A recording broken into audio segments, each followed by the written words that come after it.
Considering I only have 3 songs to talk about from an entire several centuries worth of recordings and compositions, it's really difficult to distill it all down into one thing. But I'd say a crucial album for me as a composer, as an artist, as someone who's deeply researched in music, you have to think about the dub tradition as one of the places that set the tone not only for using the studio as an instrument, but pulling that further into setting the tone for this idea of bass minimalism. With DJ culture, polyphony, polyrhythm. And the bass is the glue. So the Jamaican aesthetic really held the key DNA for so much of what's going on. And some of the tracks that come out of that, again, I'm trying to get this down to 3 songs. We've had John Cage's Imaginary Landscape, Duke Ellington's Tone Poem for Harlem. Third piece that I would really suggest people really kind of need to listen to, probably anything from Lee Scratch Perry.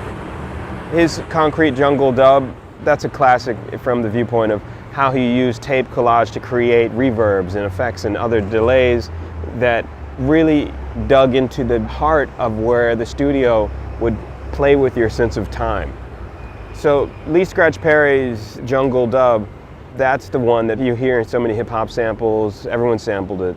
That time period of bass minimalism, the use of the EQ to create an entire sonic palette, those are the things that are crucial to us now in the 21st century.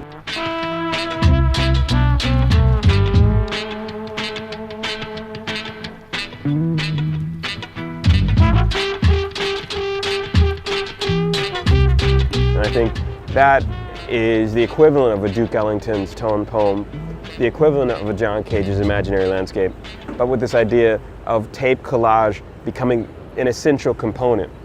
Now, if you look at Hendrix's Electric Ladyland, for example, that's a studio album in the rock context, or Pink Floyd, anything that they were doing, but what Lee Scratch Perry had done is imagine that in a global south, in Jamaica, without the same resources.